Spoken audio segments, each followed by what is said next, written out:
belongs to those who have free minds. Those who can see behind the veil of illusion, know the truth, and can stand on it. My pro-black, really pro-black, anti-hip-hop dress code. That's no cap, no vax. My white cells assassinate. Any kind of virus get chewed up, masticate. My immunity's indestructible. I'm a pillar of my community, no deductible. General Tucson leading the revolution. To black problems, we are the only fucking solution. No outsiders, no white saviors, we gatekeeping. I keep trying to wake them up cause they stay sleeping. Chooks is armed with ancestral wisdom, so I don't trust people that still trust the system. We gotta eat like Sebi, fight like Ali, think like Malcolm, migrate to Merca, Somali. I carry my own water, so I value every drop of it. Drowning at the bottom, so I swim up to the top of it. If I say it, then I mean it. I'm never backing down. Only a few real ones left now. If it's truth, then I'ma stand on it. If it's justice, then I'ma stand on it. If I say it, then I mean it. I'll never take it back. And if you ever hear me say it, then it's facts. That's my word, and I'ma stand on it. F what you heard, I'ma stand on it. Yeah. What happened to principles, character, fortitude? Healing through alchemy, magic is what I'm born to do. Time to purge the planet from human toxicity. People do any and everything for publicity. It's way out of control, destructive, they weak and careless. We either stand for what is right or else the people perish. Putting these devils in a panic, now we got them frantic. The righteousness of justice is poetic, Pac and Janet. You don't know lies from truth when you wearing blinders. Wisdom separates the strong people from the spineless. They tell me to kill them with kindness, be considerate, but everybody's capping out here, nothing's legitimate. Nobody surrounded us everywhere, but the souls is missing. The enemy is always watching and the ops is listening. No wonder most of these people feeling defeated. The language of God is encoded and they can't read it. If I say it, then I mean it. I'm never backing down. Only a few real ones left now. If it's truth, then I'ma stand on it. If it's justice, then I'ma stand on it. If I say it, then I mean it. I'll never take it back. And if you ever hear me say it, then it's facts. That's my word, and I'ma stand on it. F what you heard, I'ma stand on it. Rusty Jugs, Kai Phoenix, yeah.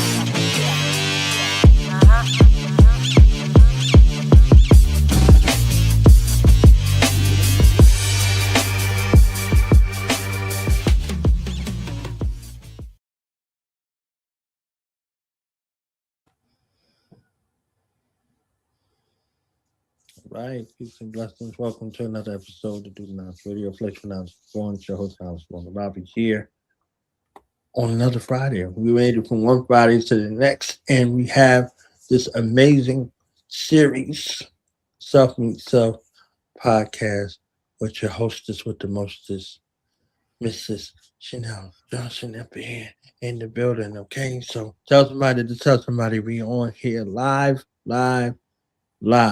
With episode 3, Tools for a New Kind of Strength. So it becomes my honor and privilege at this time to introduce some, present to others, the magnificent mastermind, the healing mind, the total corrector. Okay?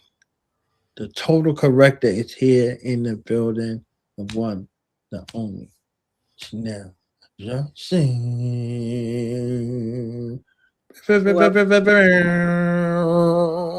We love the air horns. Welcome back to Self Meet Self. This is going to be episode 3. And today we're going to continue getting practical. And we're going to talk more about some of those tools that we actually need for strength. So we talked about strength in the Black community. And now we're going to talk about a new kind of strength. One that actually is self-imposed, self-centered, and even selfish in some fashion, which we got to change the way that we think and look at that and what self-care looks like and what boundaries looks like.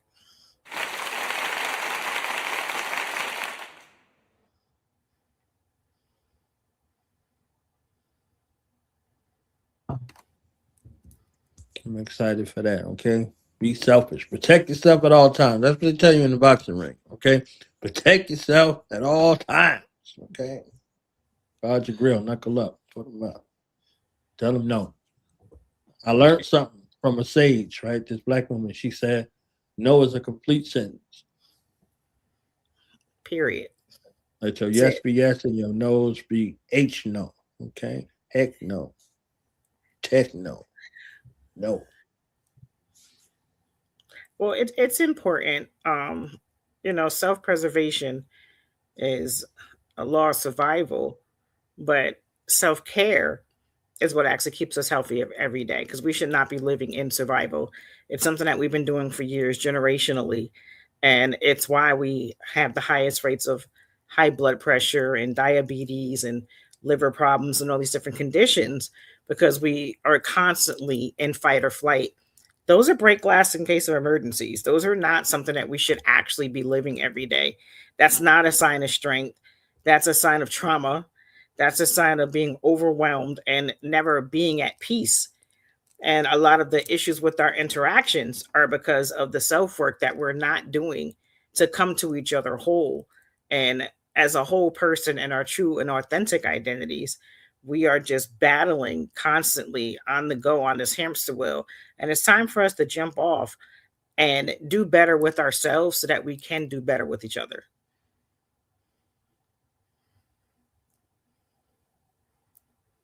Agreed.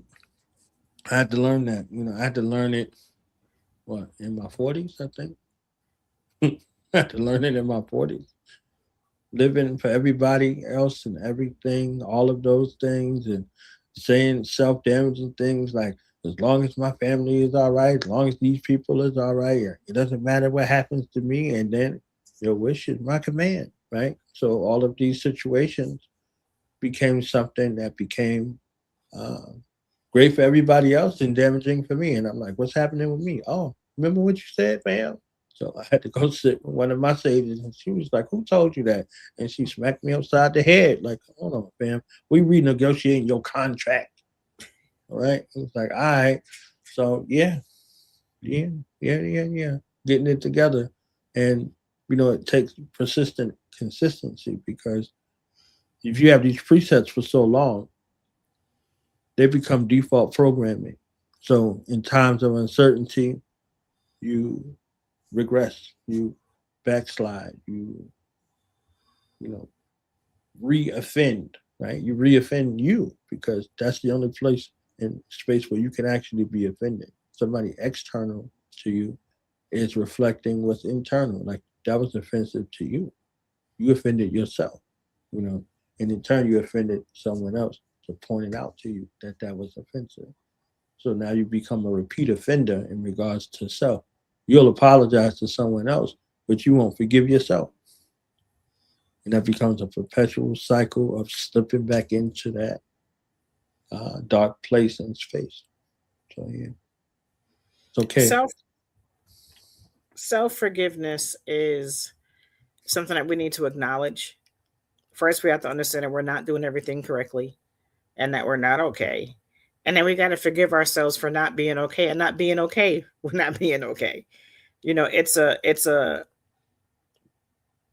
an uncomfortable place for us to be comfortable. We feel like we're not working hard enough if we're comfortable. We're not doing enough. We shouldn't be able to rest. And then we work ourselves into a grave, and we die unappreciated, unhappy. And we talk about the pursuit of happiness, but the pursuit of happiness is what happens to you. We should be pursuing joy. Joy is internal. It's what we have control over.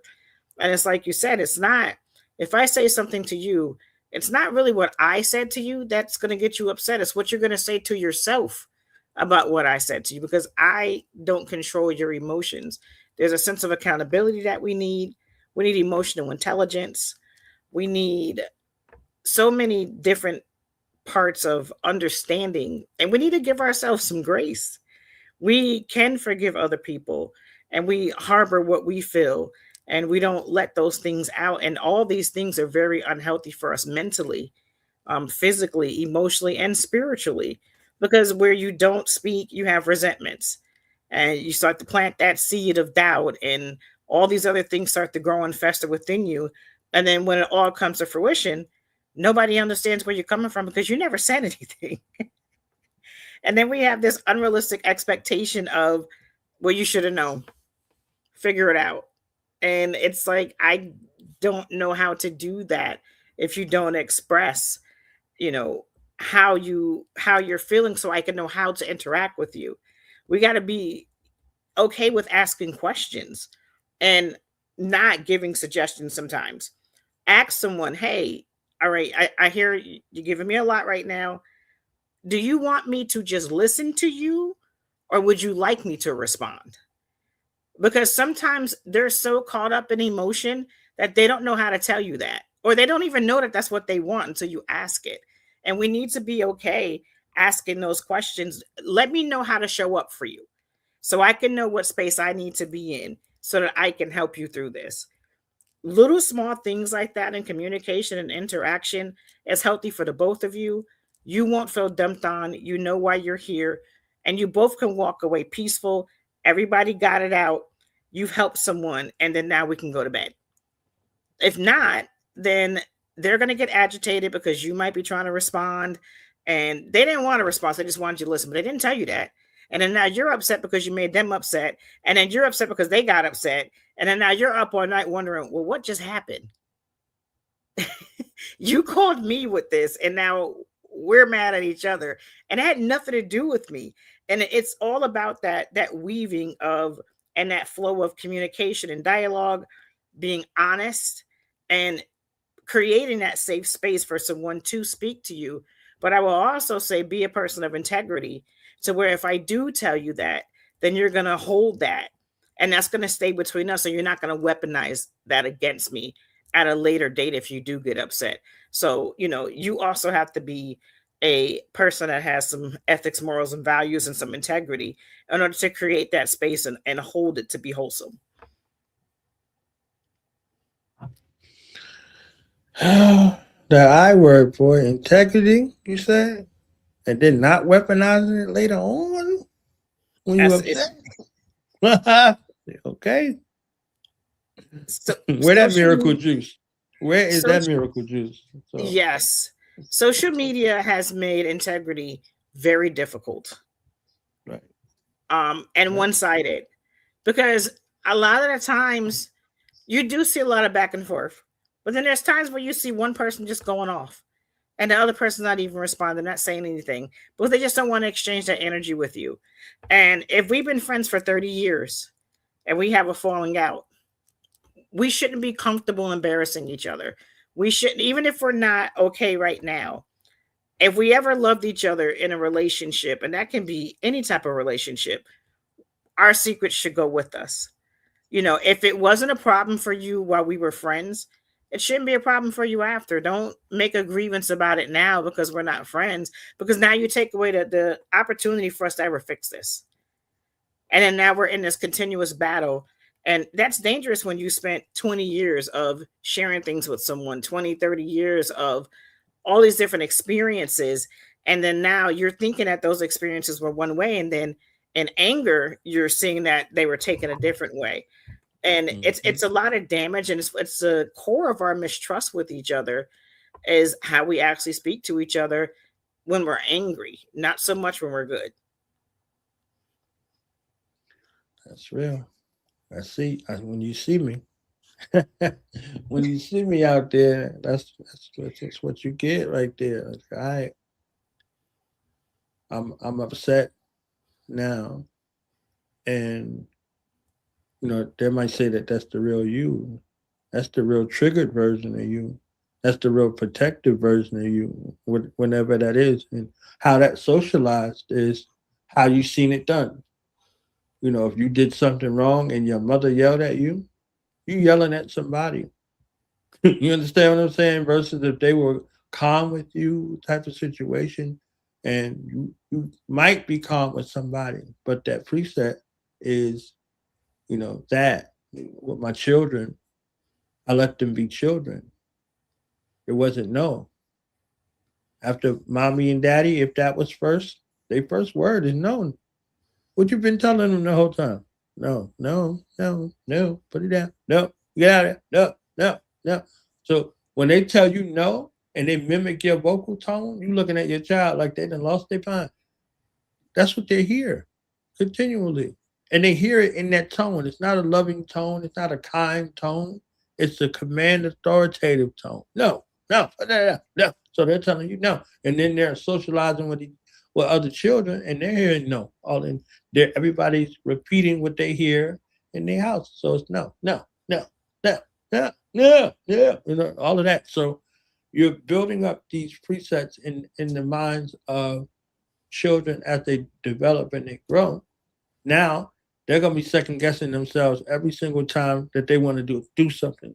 So you try to help them with their homework, and they remember you with the no authoritative tone. So when they go to put something, say something, they might know the answer. They don't went completely, totally blank, all of that stuff. Now all of a sudden, they don't know what 2 plus 2 is, and you frustrated like you know this and you're doing that. So now you're adding this additional layer on there.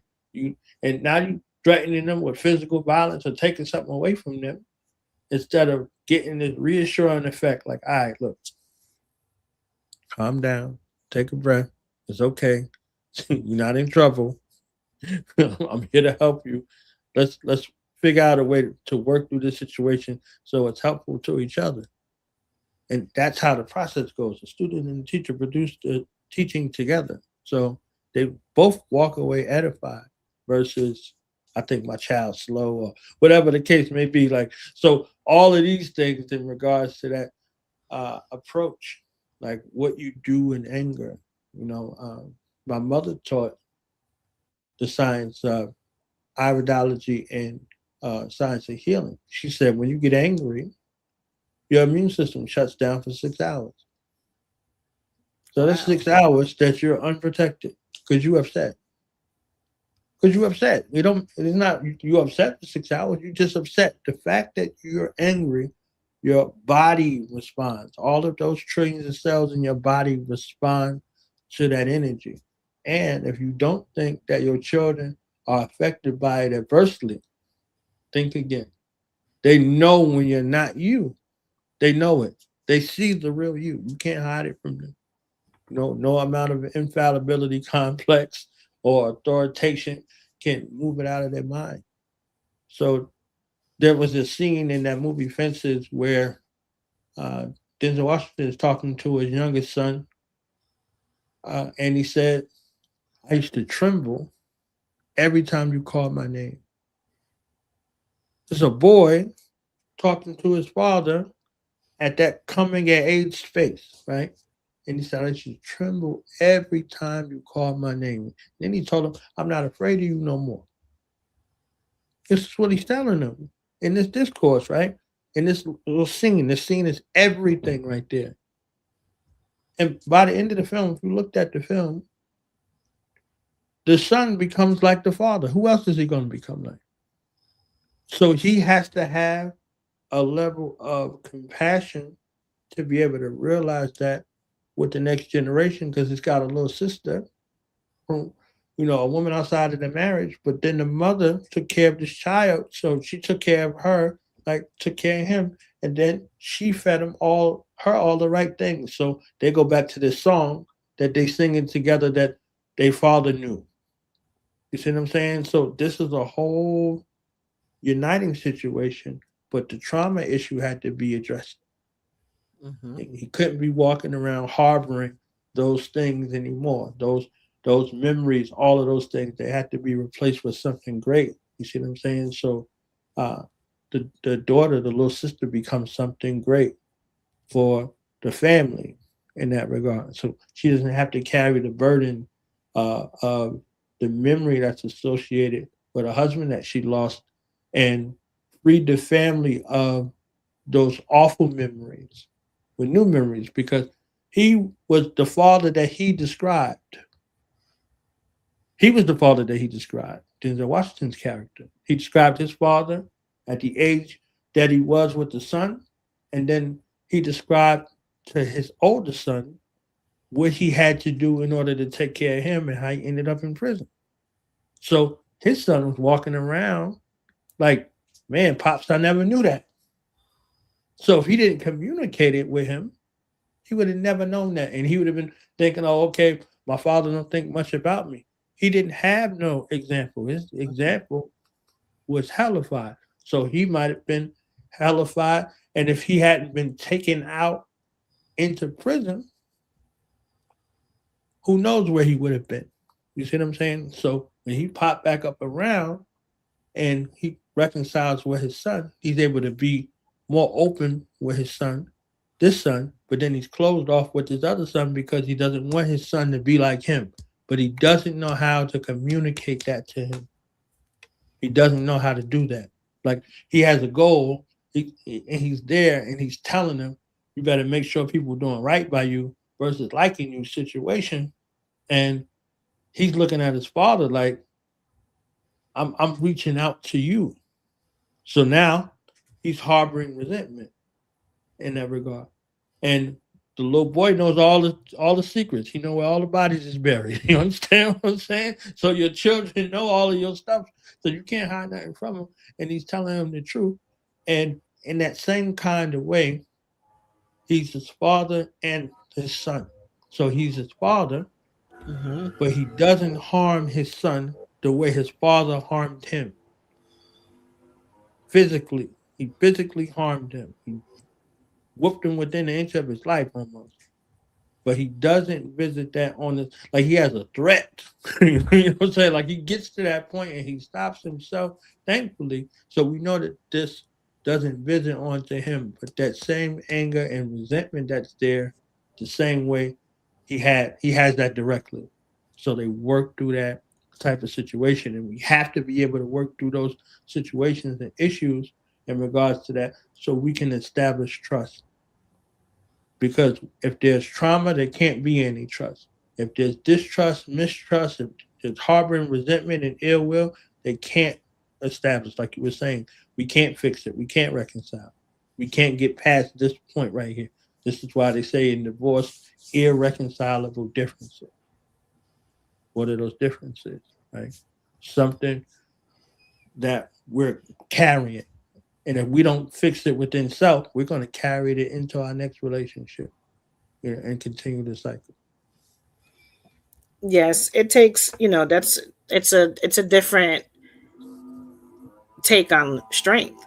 It takes a lot for a man or a woman, but in this case, we're talking about Denzel's character to be able to do that self-evaluation and then understand, I got to fix this.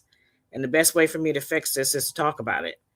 And you'll be surprised, there's so many times that we want our children to be strong, because that's what we're taught. We want strong kids. We don't want weak kids, because weak kids ain't cool kids. We want strong. We want our sons to win all their fights. We want that bravado, and that's not what defines masculinity. It doesn't create a comfortable environment, a safe environment, and especially for children. If you have a father who's been to prison several times, like throughout your life, he's been in another prison.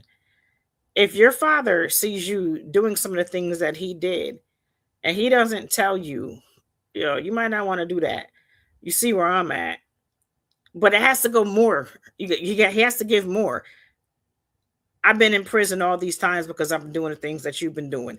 These are the things that I experienced in prison. This is why you don't want to go to prison.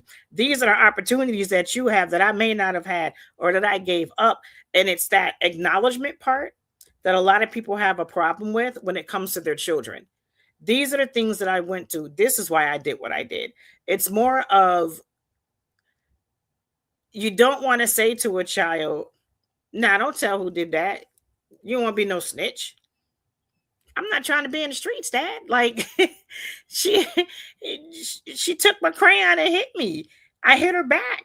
And for Black boys to hit back a girl is a big deal. But no, tell him how to navigate that. She hit me, I hit her back. But if you don't do that, now he's going to resent the girl because he's going to be in trouble because he can't say anything. And he gets a consequence for something that he didn't initiate. And then he grows up and he doesn't know how to have relationships with women because no one ever taught him how to do that. And no one ever demonstrated that for him. Children learn what they live. If you go to, your children's mother and, you bitch, you this, you ain't shit. And if you go to your children's father, you ain't never been shit. And you're gonna be just like your daddy and your whole family. There's two sides to disagreements in a household with children. There's the one side where it's totally unhealthy. Nothing good comes out of anybody's mouth for the majority of the relationship. And the children see that exchange. That's how they learn to communicate and deal with conflict. Then there's the flip side of the perfect family where you have no disagreements in front of the children. You take it to the room or you take it somewhere else. The children still don't learn how to deal with conflict because there's never been a demonstration of it. If you do that in front of the children, show them how to get past that, how to deal with that. We need to take a moment. We're both too upset. Let's take a break. Let's come back and have this conversation. And have that conversation in front of the children because you already started the negative stuff. So why would you not show them how to have a dialogue where you both hear each other out and you can agree or agree to disagree? But the best apology is change behavior and accountability. So when you can demonstrate that to children, it teaches them how to navigate because they're going to have little playground quarrels. But children actually fix that on their own without adult intervention. But as they start to get older, they start to model the environment that they're in. And if you don't have healthy communication in your household, you're definitely not going to have it with your children. And your children aren't going to have that in relationships moving forward. And we're going to continue this cycle of terrible interactions between each other as Black men and Black women. Our children aren't going to listen to us. They're not going to respect us. And then they're not going to become respectable people because the first form of authority is the parents. And if there's no respect there, then that lack of respect for authority is going to carry into school. Then it's going to start going into the law. And then you're wondering, oh, I did such a great job. I don't know why he turned out like that. Because you parent as a YN, you parent as the YN, what did you think you were going to produce?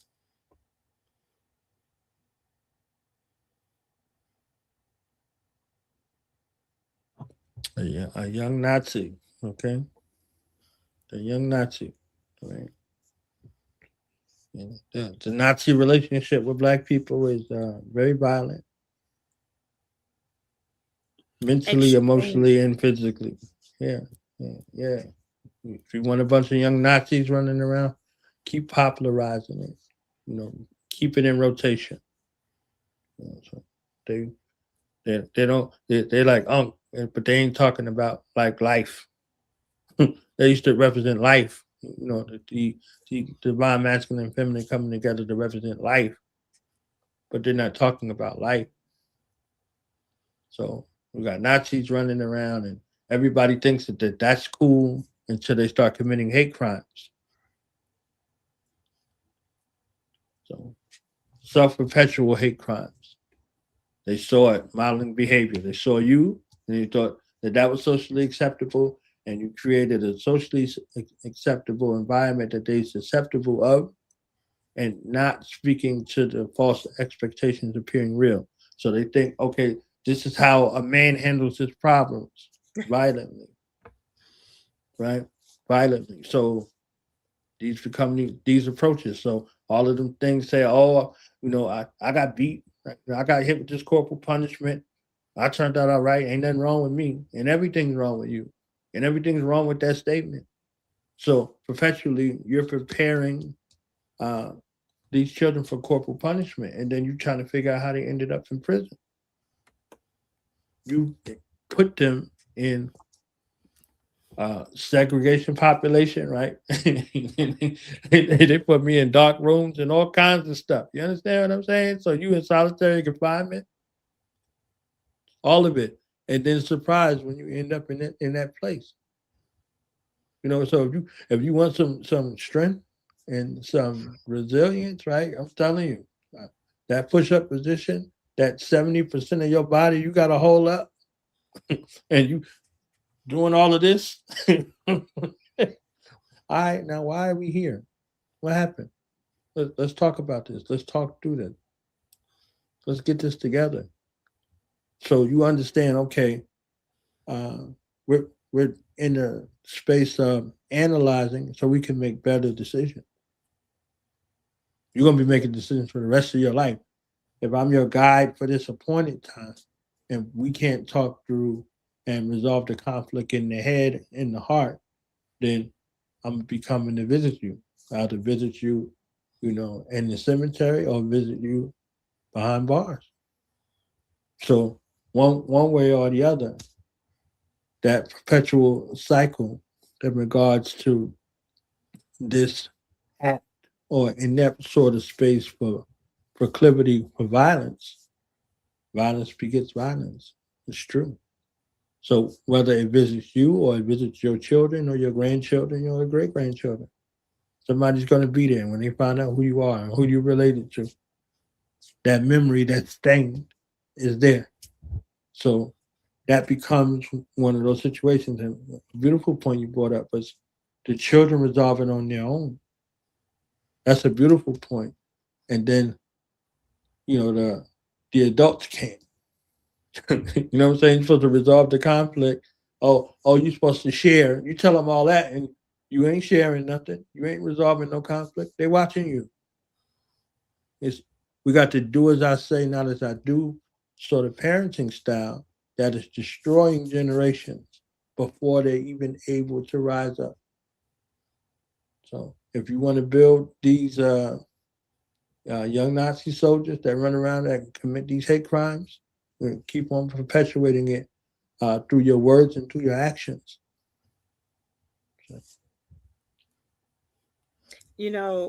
Speaking to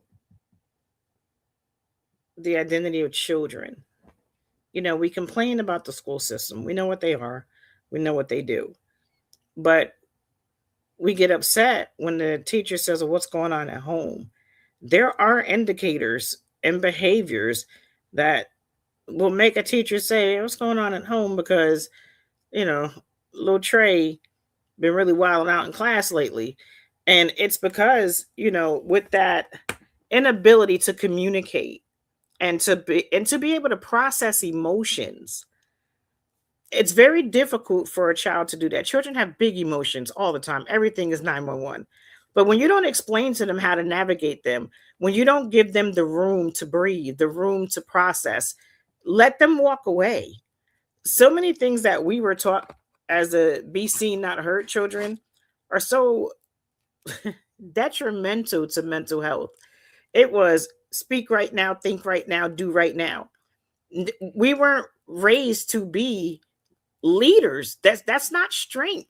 We think we're building strength and all these great things within this child by forcing them to be what we want, the way that we want them to be. And it could be totally against that child's nature to be that way. You want to make your son tough, and he don't want to fight. It's just not who he is. He wants to read his book. He wants to draw his pictures with crayons and post them up on the wall. But you're so focused on him being a man like you. And to be honest with you, or, with your daughters, you want her to be like you. But would you want your son to be with you?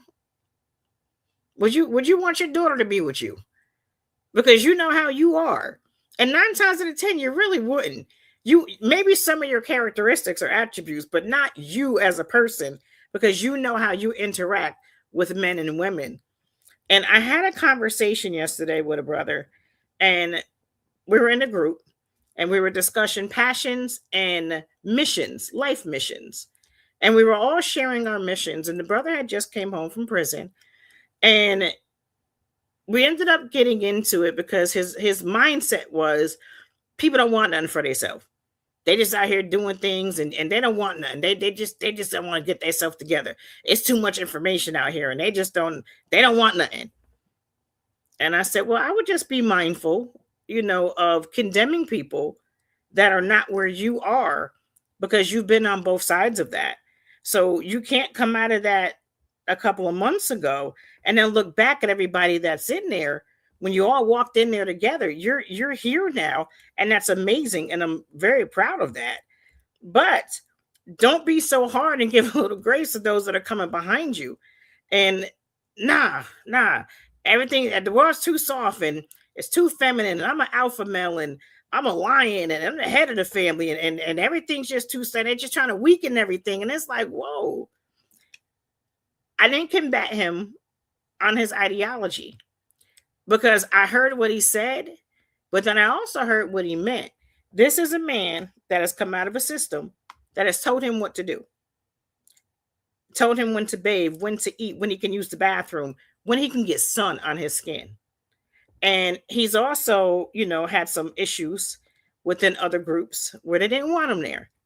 So he's also not heard and felt unseen. There's so many layers to what I got from that conversation that I didn't combat him with aggression.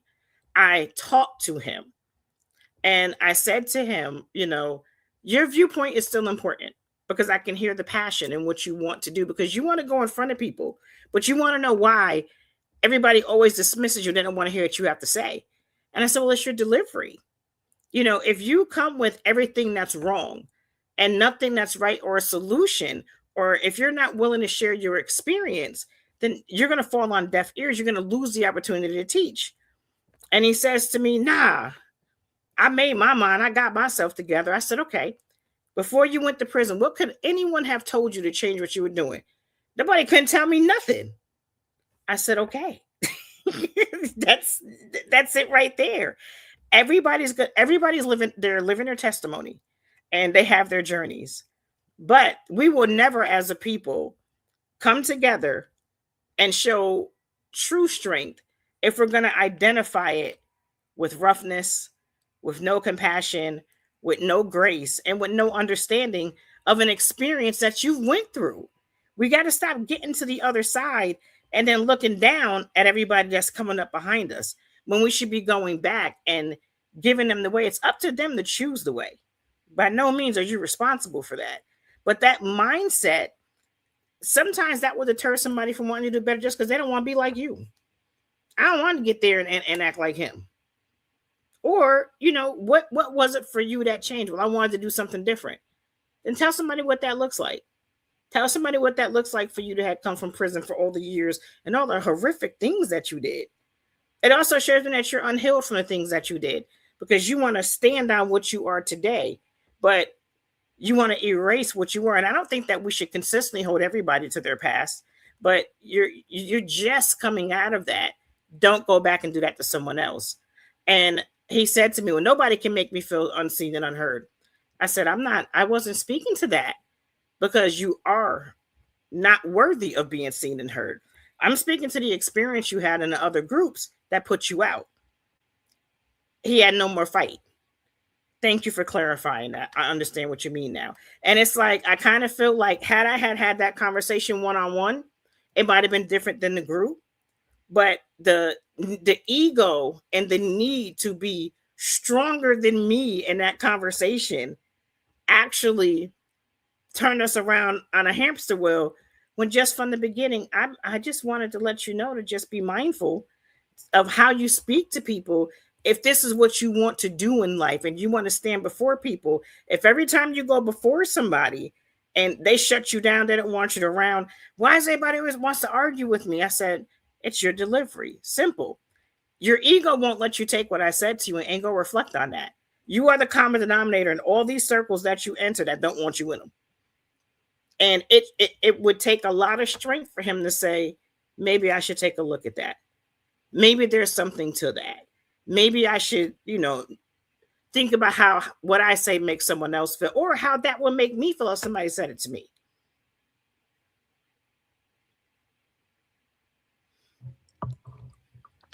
That's a pain point that I found too. Again, I work with at-risk youth, and I had to learn that in cyclic spaces because, again, 9 times out of 10, the person who failed them looked like me. The person who abused them, the person who hurt them, who talked down to them, who dismissed them, who disrespected them, who violated them, looked like me. You understand what I'm saying? So if they are apprehensive at first and then they build up a space of trust and then they disappear, we got to go look for them now. I can't go look for them because, again, it might be a constant reminder of who they love and who they hate at the same time, in the same skin, as the same person, the same black male.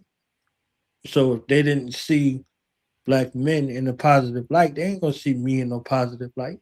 I'm not internalizing that and taking that personal. I understand what that means, why they are the way they are, and I hear it from them. I don't put it on them. I don't say you like this because of this. What's happening?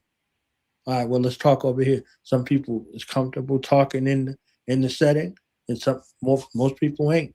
They over here like, hey, this happened, blah blah blah blah blah. There are some folks I had to go see. Understand what I'm saying? Like, had to go see some folks, but there are other aspects in regards to what that is, where we're putting that together. The military and the prison industrial complex are almost identical. They like fraternal twins. So the situation that they put themselves in, like that, they put people in positions like that. There are so many uh, misplaced aggressions, microaggressions, compartmentalizations that implode and then explode in other means in these environments, based off of the top-down insubordination approach. So it's that both of them are militaristic, and both of them have criminal elements. So if somebody is putting you in a situation and capitalizing off of your inability to be able to be seen and heard, you relegate it to a number over here, you relegate it to your last name over here, your rank, your duty position, your last name. Name, rank, and serial number is what they tell you. You relegate it to a number and a number, account and account.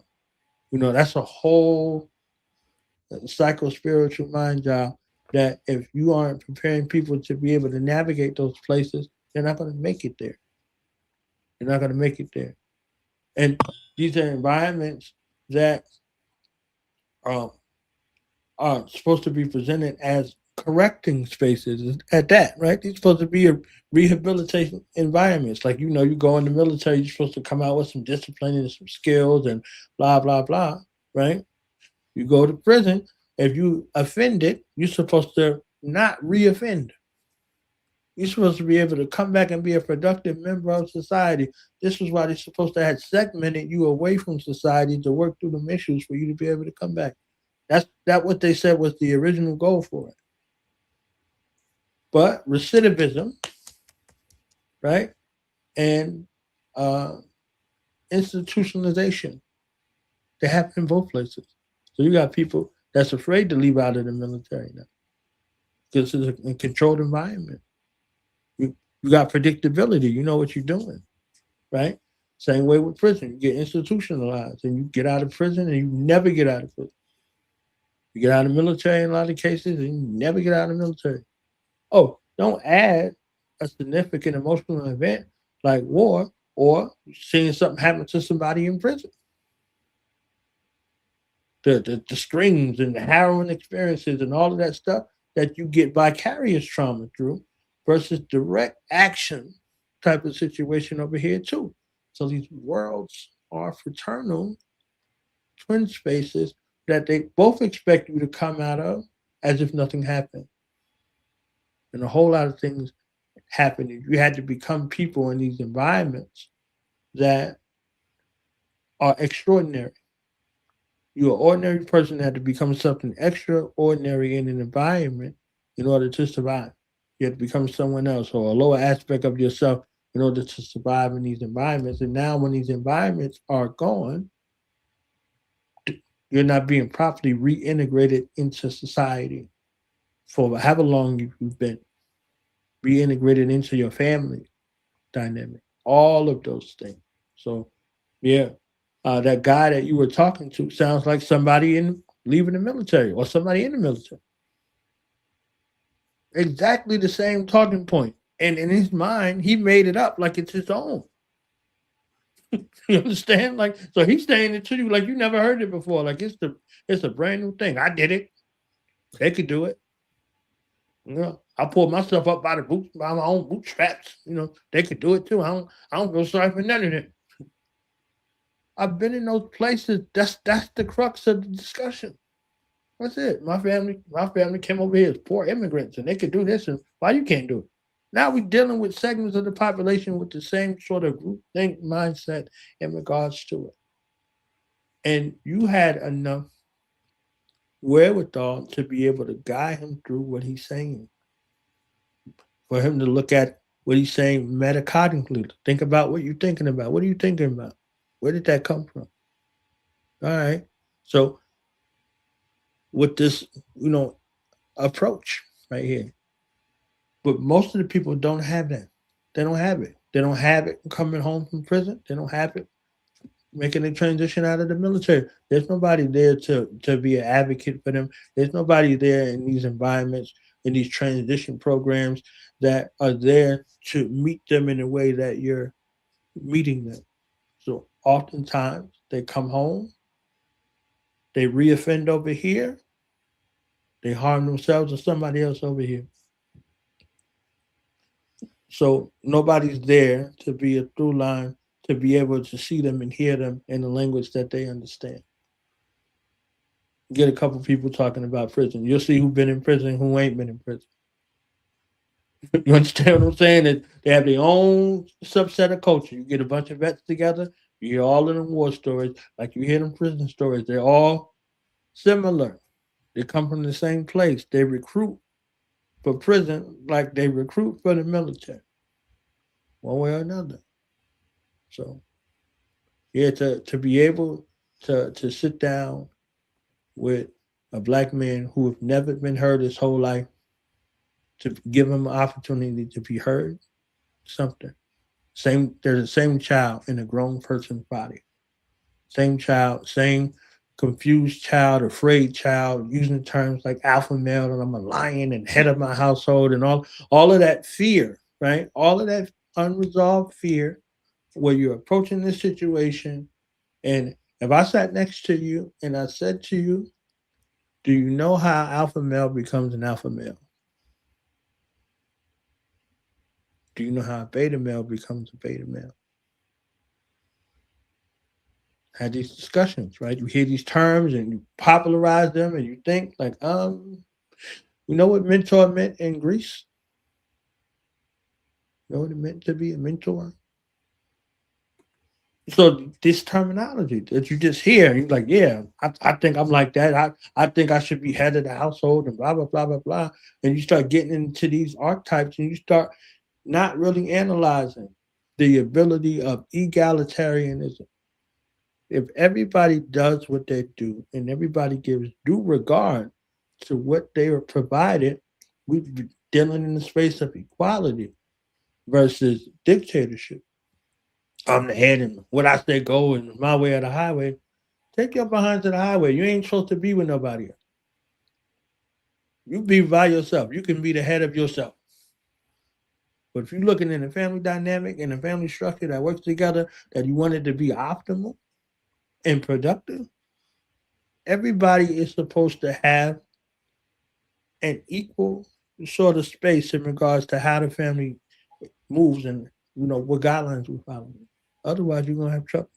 Somebody's gonna rebel, and you're gonna spend all your time like a teacher with a couple of children that's way within the class, and if you keep utilizing that time with the wayward children, the whole class is gonna be wayward because everybody wants that attention. So instead of involving everybody in the process, like, all right, we're gonna help Lil Johnny to figure out if Lil Johnny had 5 apples and he ate 3, how many does he have left? So now we're incentivizing group participation in everybody in this environment to where now if Lil Johnny see Trey struggling, he gonna go help Trey like somebody helped him. He ain't gonna be looking at Trey like, oh, you dumb. You don't know what 5 minus 3 is? What? It's 2, dummy. So that kind of situation with the collective where people are looking at weaknesses and looking how to transform it into strengths versus dealing with these aspects and marginalizing them or discounting them, or you just lazy, or you ain't nothing wrong with you, boy, ain't nothing wrong with you, girl. Let me tell you something. Let me tell you about these bills I gotta pay and all this other. Like you start introducing all of this craziness into their thought stream, and then they want to leave out. So going to prison is getting away from home, and going to the military is getting away from home. You don't know how many people I sat with and was like, "What are you doing here?" I got tired of being at home. I just wanted to get away from home. Oh, my father said I couldn't do it. Or my mother said I couldn't do it. Or it was either this or go to prison. Yeah, those things happen. These are the people who have the uniforms on that are supposed to be protecting this nation against all enemies, foreign and domestic. Very seldomly, it's like, oh, I want to serve my country or serve my nation. And normally, if that happens, somebody in their family before them and before them. So they become generational in regards to that. But 9 times out of 10 is the other set of circumstances. Oh, I wanted to travel, or I didn't have enough money for college, or whatever the case may be.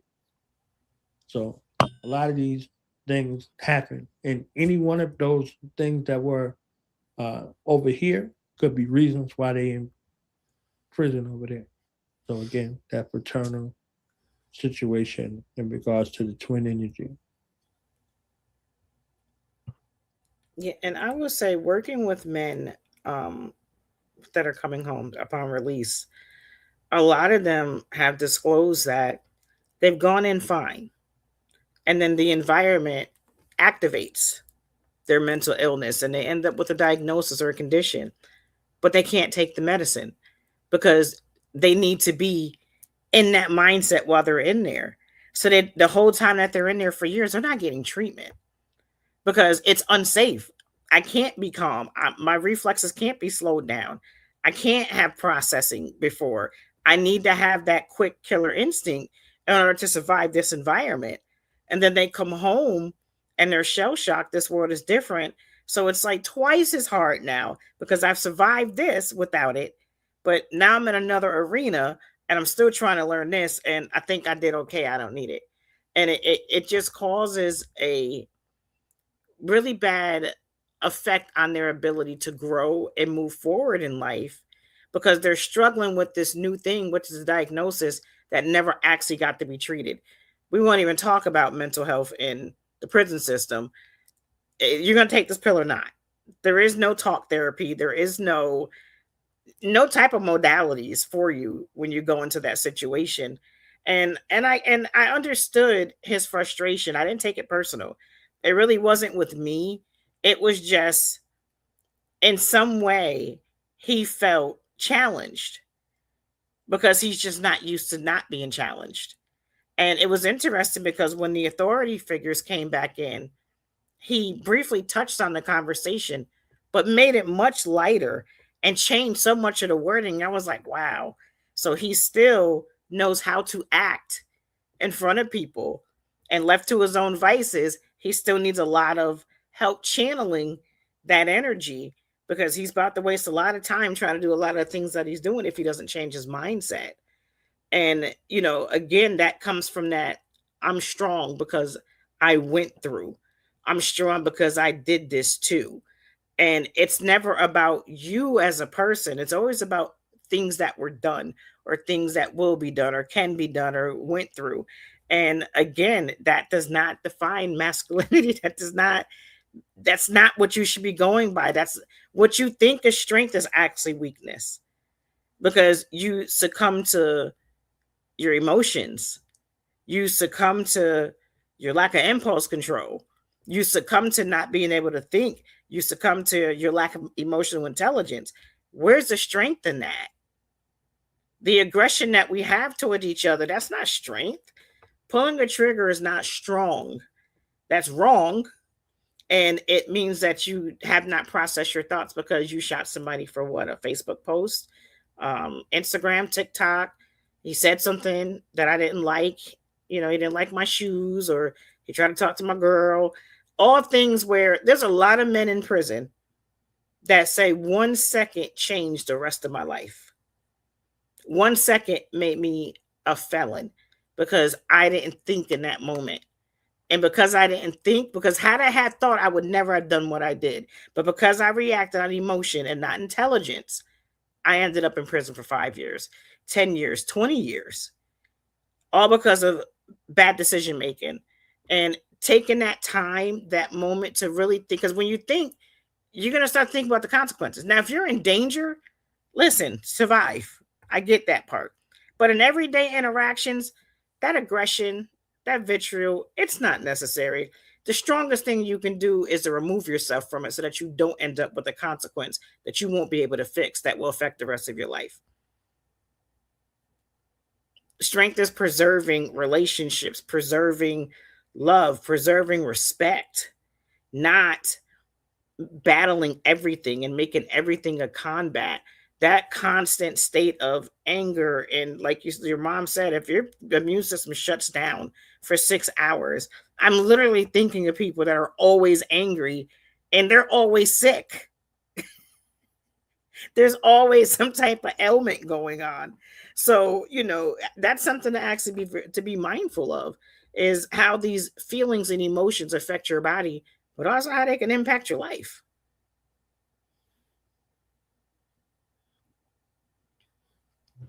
That's definitely real.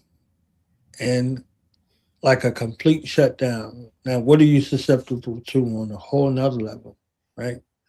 So, Dr. Mavani said a people's culture is their immune system. So, if you have a culture that's adverse to you and you're ingesting that as well, you're infecting yourself. You're fighting against your own defense mechanism. You're working against the best interest of yourself.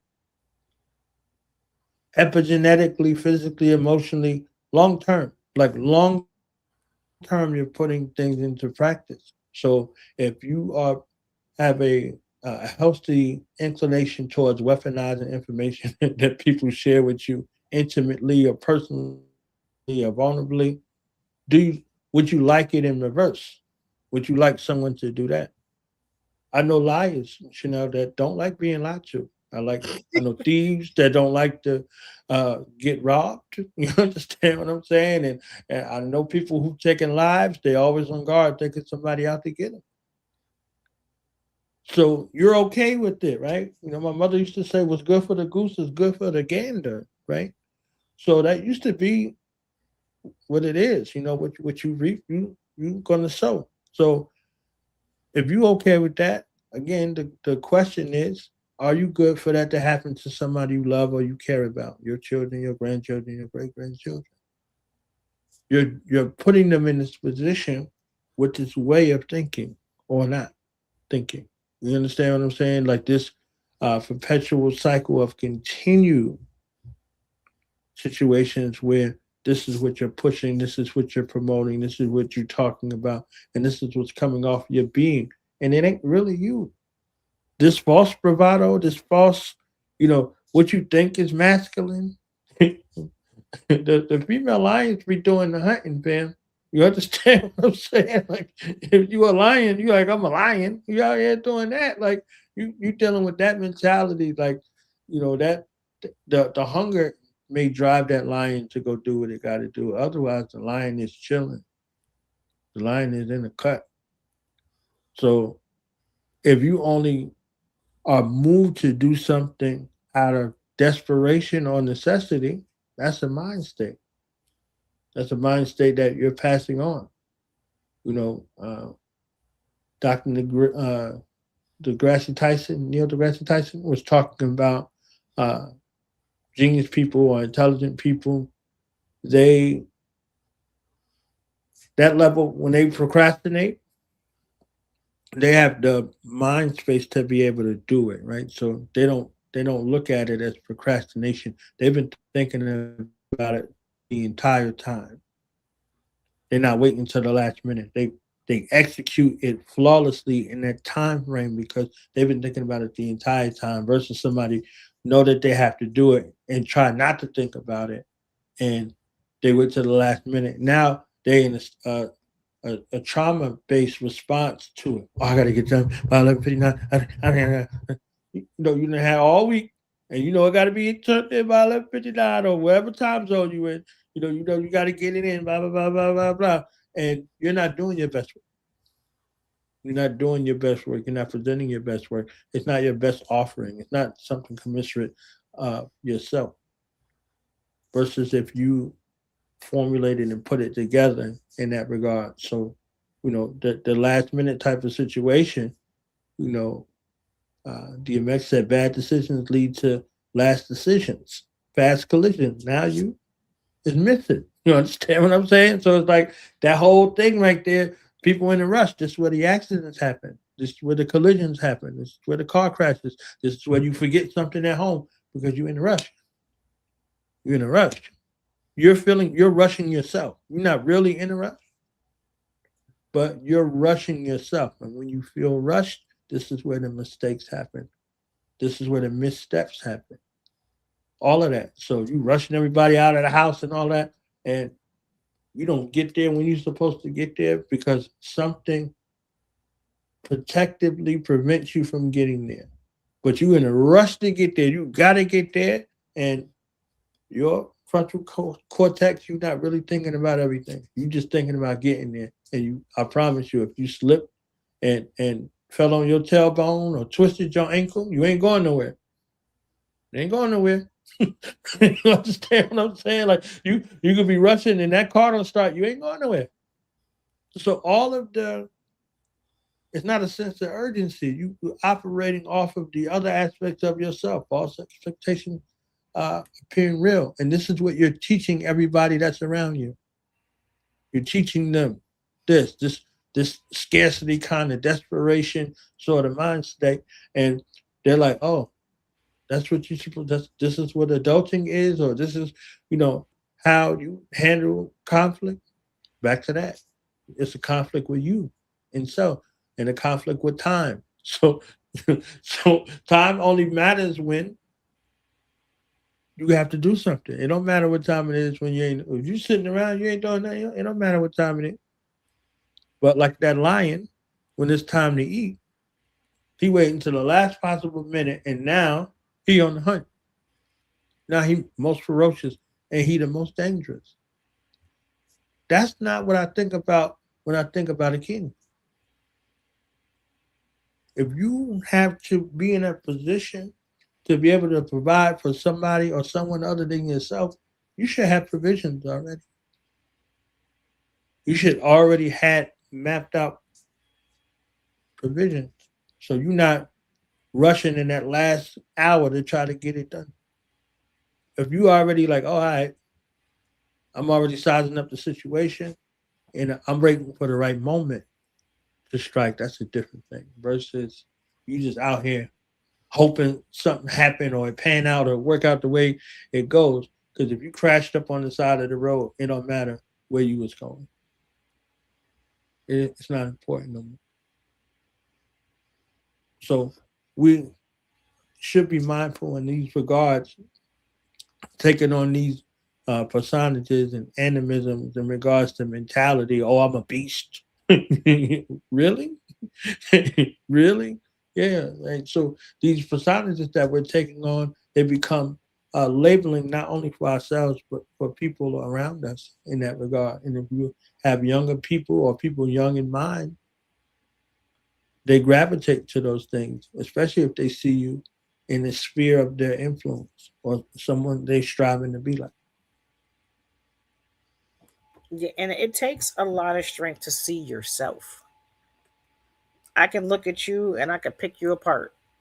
I can tell you everything that's great and I can tell you everything that's not. But to be able to sit and be honest with yourself and notice that, okay, I don't like the way that my circle is. I'm just not feeling them right now. You attracted that. And water seeks its own level. And they are your reflections. So a lot of what you don't like about them are definitely a reflection of some things that you may not like about yourself. So you got to be mindful, and again, you got to do that self-evaluation, that filtration system of how am I showing up and what part do I have in this. I keep having the same experiences. Why Well, you are the common denominator in your experiences. And if you keep having that same experience, it might be time to start looking at you, and not everybody's not crazy and you just got it and everybody's just not listening to you. It's not how that works. So if you have some unhealthy things, some negative things, some continuous things that you just can't seem to shake, you need to sit with self, sit with you, and find out why you're experiencing this, why you're tolerating it, why you keep going through it, why you put yourself in position for it. Because a lot of things, it's the hardest thing to do, but the simplest thing to do is remove yourself. It's not weakness, just remove yourself. If I know that someone's a bank robber and they ask me to get him a ride to the bank, and I give you this ride to the bank and I see lights behind me, I knew it was a high probability that you was going to rob that bank because you can't even get a bank account. So why are you going to the bank? But I'm going to be mad at you because I gave you a ride for something that I know that you're probably going to do. But I'm going to think, well, you know what? I didn't do it. No, you don't, no, it doesn't work like that.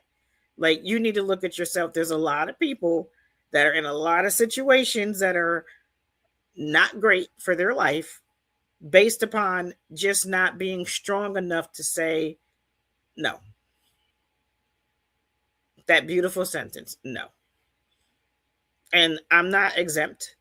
I've had to clean my circle up, and I'm going to probably for the rest of my life have to clean my circle up because we just don't align anymore.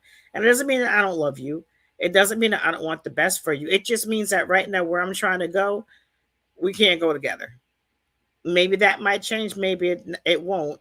It doesn't change how I feel about you, but I can't have you. You're not good for my mental health. So I'm going to remove myself so that I won't get to the point of resentment, so that I can still have space of compassion and understanding and grace for you.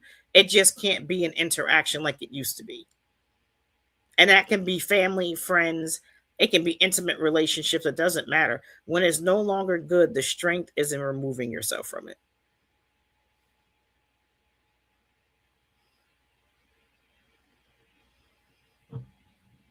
That's it. That's it. That's all. What else you got on your list? I know you got some stuff over there. You know how you be doing. All comprehensive. I'm just over here interjecting all, willy nilly. Well, I would say again, getting back to self, we gotta start doing check-ins. We gotta check ourselves. Am I good? When you wake up, just sit for a minute. Am I good? How am I feeling right now? What am I feeling? Why am I feeling that? Give yourself a little bit of time in the morning before you go run into the shower, brushing your teeth, getting dressed, getting the kids up. Like, give yourself that moment to just do a self-check. What am I feeling? Why am I feeling it? All right, so I'm a little overwhelmed. Let me ask somebody else to pick up the kids today, just so I can run to the store. So that way I don't got to get the kids to the store. Like, find your little pockets of relief. If you have a community, utilize your community. If it's a positive community, if it's a negative one, figure it out. But just doing that also before bed. How I'm feeling right now? What I got to do tomorrow? Visiting those things before you go to sleep will ease you, because you identify things. You're not just feeling. You got to pull those feelings on. You got to identify what you're feeling so that you can know how to move. We suppress so much, and then we explode. And then again, we're looking like, well, where'd that come from? Well, it came from, I've been feeling this way for 3 weeks. I didn't say anything. But you have a better way of dealing with things when you can actually express what you're feeling. And it's important that we do that, because we don't do it enough. We don't feel like we deserve that. We feel like we work hard because we're supposed to work hard. We Black. That's just what Black people do. And you're weak. Checking on yourself for what? You're weak. What am I checking for? So we don't want to do that. And then movement.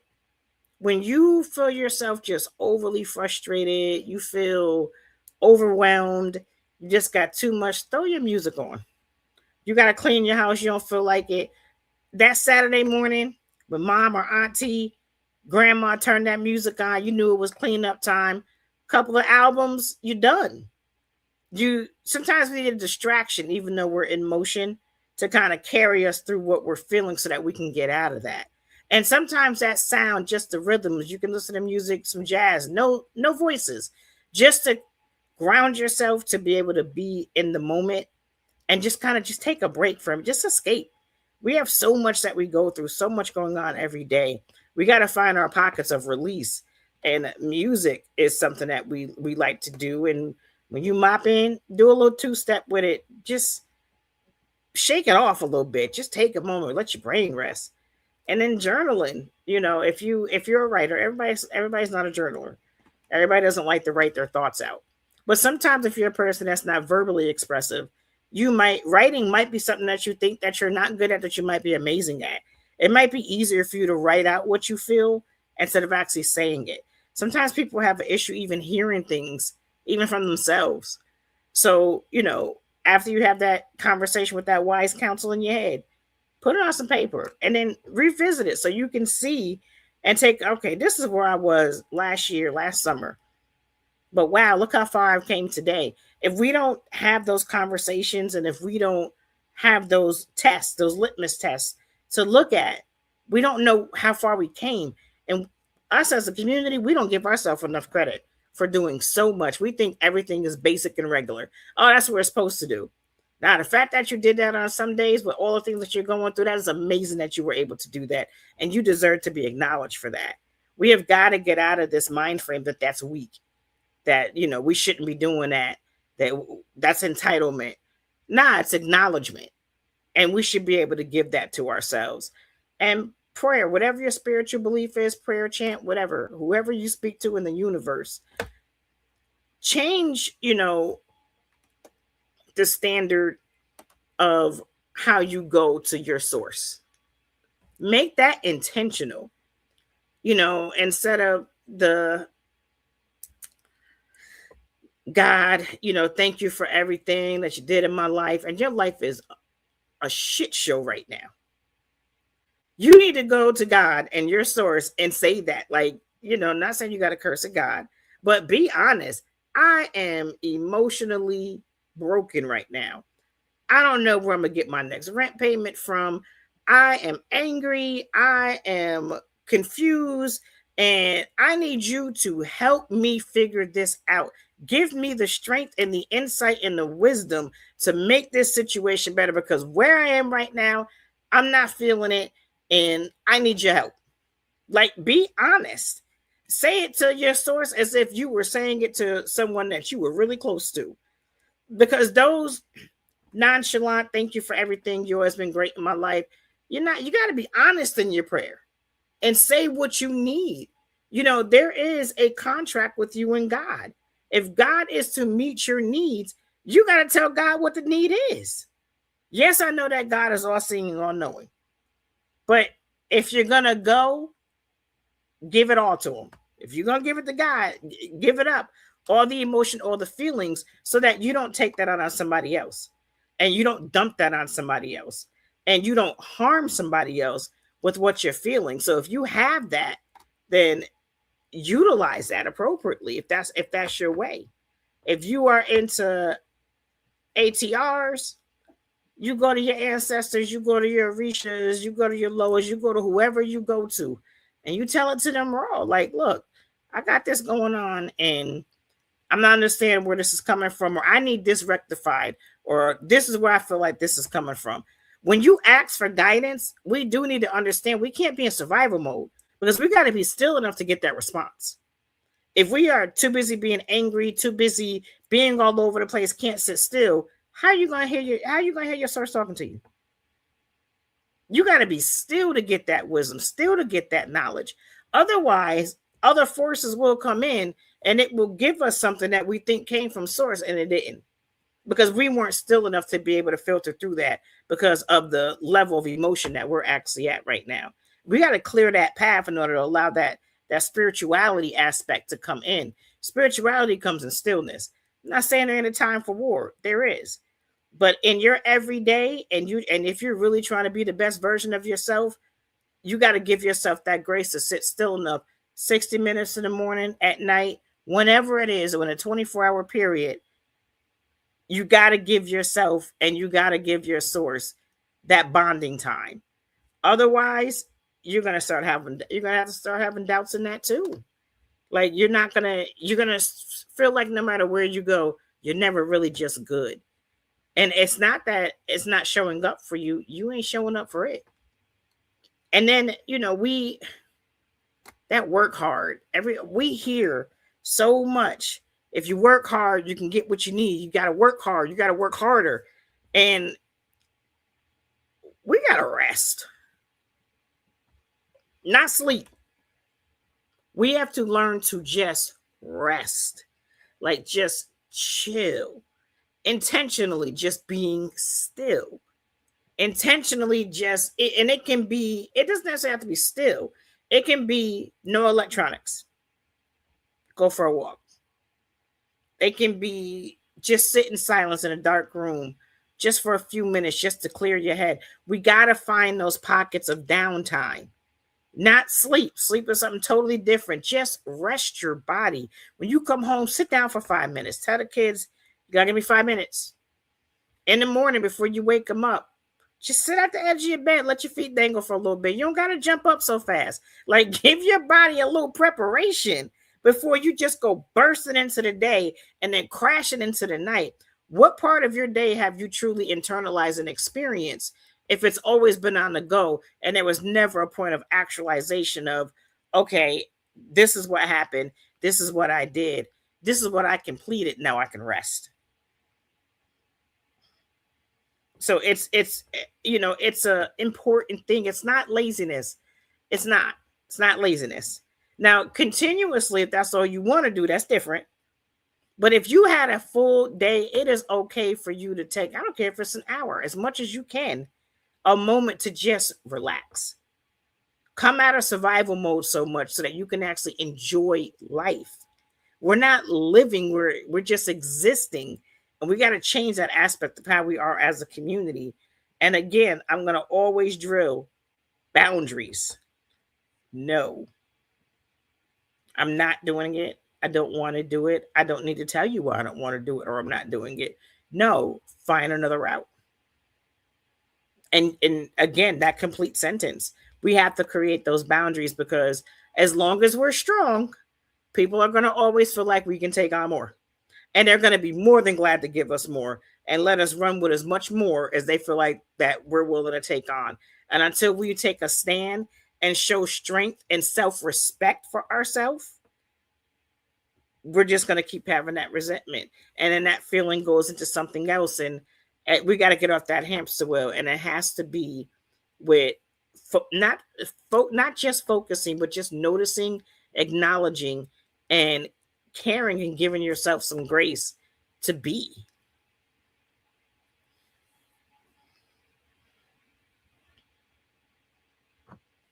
Yeah. A wise woman told me rest is revolutionary. You know what I'm saying? So it's a mantra. And being okay at rest.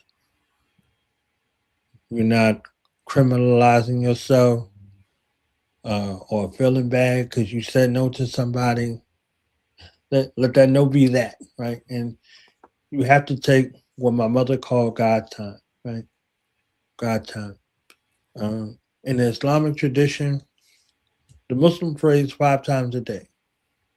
When the prescription came for prayer, the story is told like this. Muhammad was took up on his donkey and he's going up through the heavens, and on the way he sees Moses. And Moses is like, where you going, fam? He's like, I'm about to go see Allah about to pray. He said, oh, okay.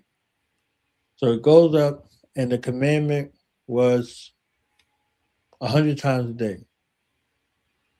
And on his way back down, Moses is like, what did he say? 100 times a day. He said, it's too much. They won't do it. So as the story goes, they go back and forth, back and forth, back and forth. And it goes from whatever it initially was to 5.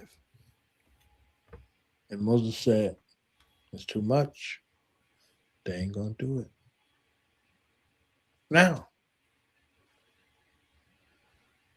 he goes back up and tries to plead the case. And Allah said, I told you get on, fam. All right? 5 times. Get up out of here. The amount of time for the longest prayer is 10 minutes. We got 5 times a day, right? The longest prayer is 10 minutes. The shortest prayer might be like 3 or 4 minutes. Literally.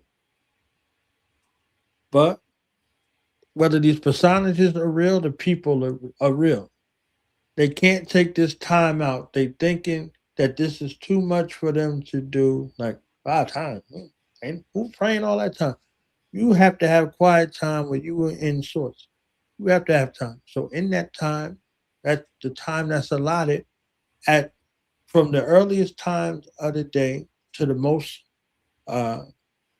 craziest time out of the day to after dinner and before you take it down. Like it's there. These moments of reflection, these moments of stillness, this moment of quiet between you and your creator. And this is one of the best things for you. And you looking at it like it's work, like it's something, like it's everything else. Like you can't even rest. I had to, when I was, in the degree programs, I had to schedule my breaks. Otherwise, I wouldn't take them.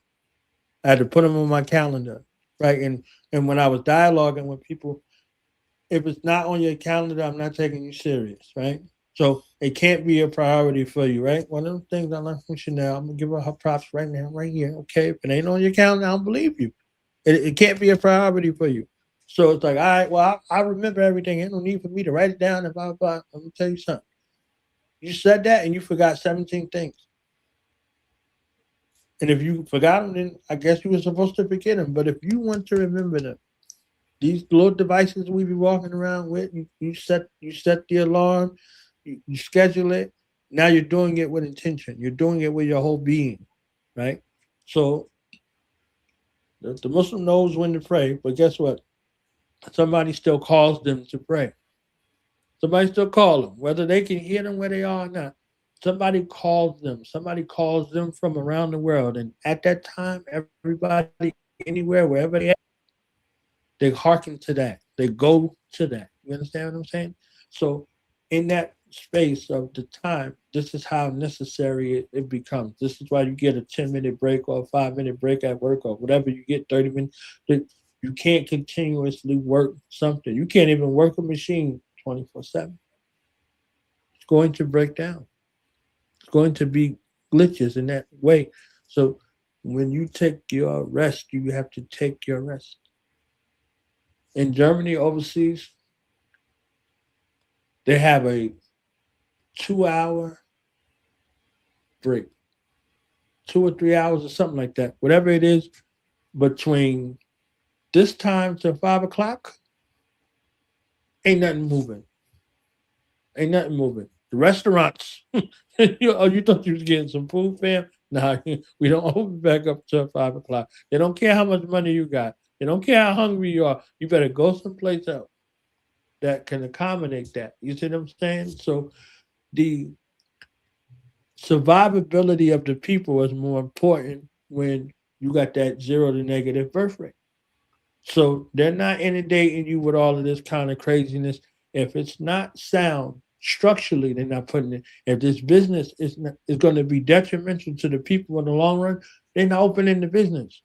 They're not open 24/7. They don't have that kind of thing, like stuff closed. So if you're going up that dark street, everything closed except the gas station. You better get something from the gas station. You understand what I'm saying? Every business closes because the dynamic of the people, they have that within their people that they need to be able to deal with them accordingly.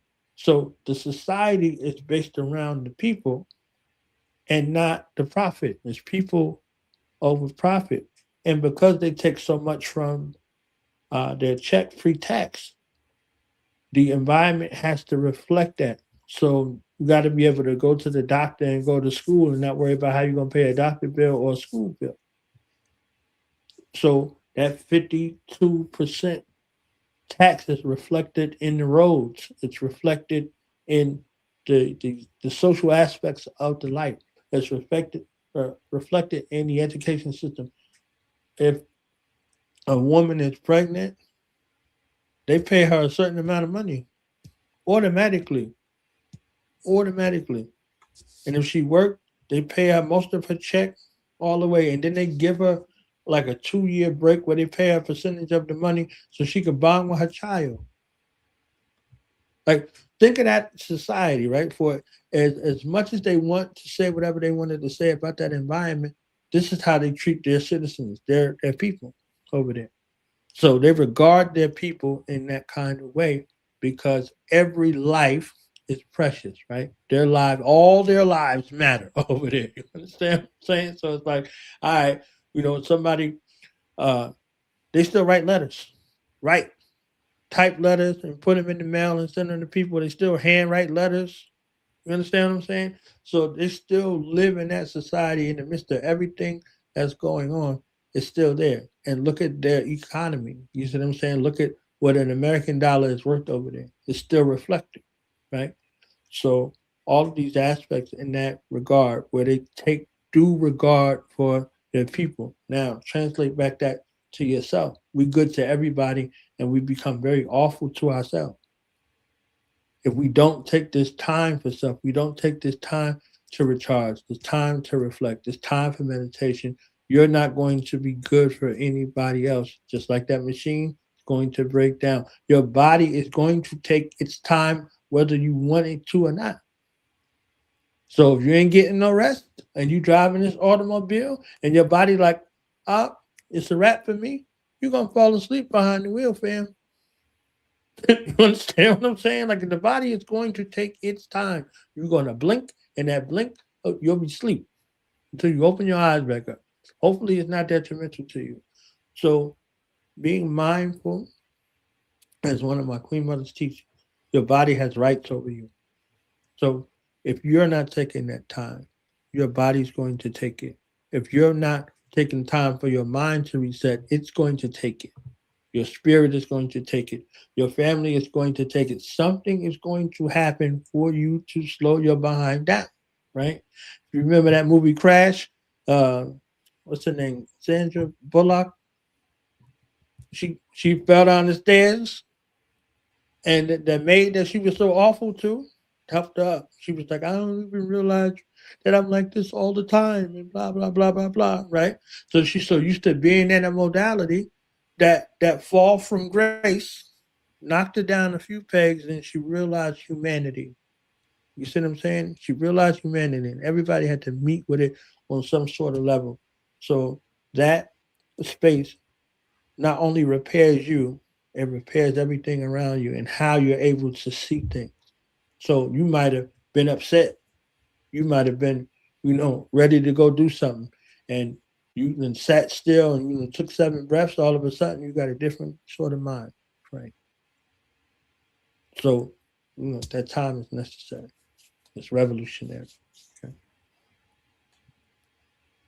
Yes, we are definitely constructed and controlled by time. So we have to make sure that we take some for ourselves. Just a little bit, just a little scoop of time. And I will say again, as I always do, take care of yourself. Love yourself. Honor yourself. Show up for you first.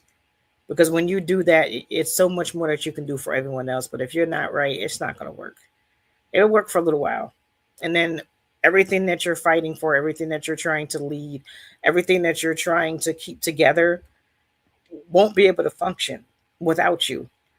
And then you've now just left a trail of blazing souls. And you didn't teach them how to show up for themselves. So now what in your absence, what are they going to do? That's not the legacy that you want to carry on. You want to carry on healthy habits, healthy communications, and healthy interactions with your loved ones and everyone that you're actually rearing up.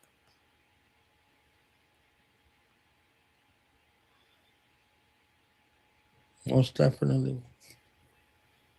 I was over here yik-yakking this entire time. Did we cover everything we sought out to cover today? Are we good or? We did. We moved from ideas to some tools, and we looked at daily habits and spiritual practices, some boundaries, emotional regulation, and the difference between reacting from emotion and responding with intelligence. And that can actually help us live out a new kind of strength. And that's one that honors your emotions, your faith, your history, and your need for rest, because we need that. And I challenge, I challenge everyone to just choose one or come up with another one. It doesn't even have to be from what I gave. Find something that's for you, and then make it a habit. We don't like routine.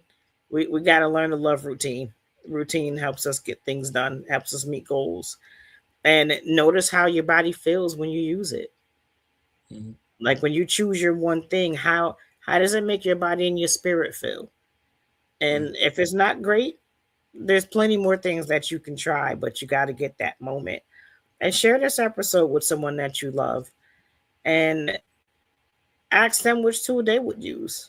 What would help them the most right now? And again, this has been episode 3 of Self Meet Self, and this is Tools for a New Kind of Strength.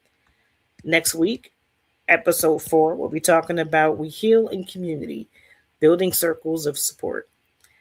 And I thank you for listening. Take care of yourself. Take care of each other.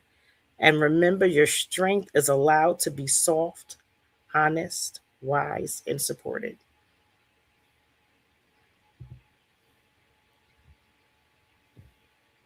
Peace out.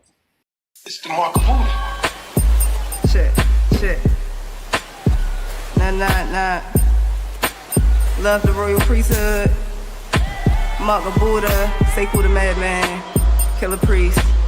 4th chambers, 4 Fuji. This beat sound like something I wear. You dig? Yo, hold on my people, why you walking around like you equal? They wrote you in as 3/5, what we gonna do about this? Talk too much, you end up like Jimi Hendrix in 27 Club. You want that knowledge, well I'm the plug. Knowledge itself is the drug, and I keep dropping the nugs. Culture pushing, wisdom spitting, pimping simpletons into listening. Y'all know why you spewing fiction. I can feel the tensions in your intentions. I wonder if that's Johnson heaven. If God is white, why he write that bronze was the sun? They give us reparations, that's when the apocalypse begun. Yeah, red rhyme, okay. Yeah. Red rhyme, better rhyme. Grab your guns, daughters and sons. Wasn't long ago when they had his hung. Blood on the leaves, frontal crumbled in between. Exhale for my ancestors that prevailed.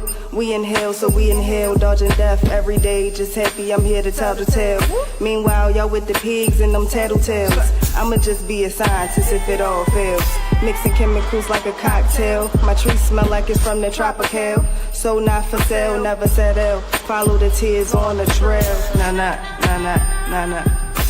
That whole African American thing is to omit, you see, the indigenous black man of this particular land. When we brought the African American term, we cut out all of the Caribbean, all of South America, all of Latin America. And this is another way to reclassify you, you see what I'm saying, outside of power. We got blacks, whites, brown and yellow. We got red, those with dreads found from the ghetto. We got bullet led and misled, the smile of the devil. On the face of the moon, heart pound like a rebel. Hear the sound on the metal. War in Iraq, 6 feet underground with the shovel. All over the map, the Bible said signs of the time. The Torah said that's your God, not mine. The Holy Quran says it's all Allah designed. The Buddhist says let's meet at the shrine. Thou shalt not eat of the swine. That you is the cut, sure as blue as the blood. Killer priests in the temple, Nehru is the love. That's a political move that was put in by the government to break you down to this subclass, you see, and not be a world community. So to call you an African American is to disconnect you from that global community and that great diaspora that we were talking about. So that's a political move. Yes, come on. The average Native American was this brother's complexion at the turn of the century. Now when you say Native American, it's some white person with a feather in his hair.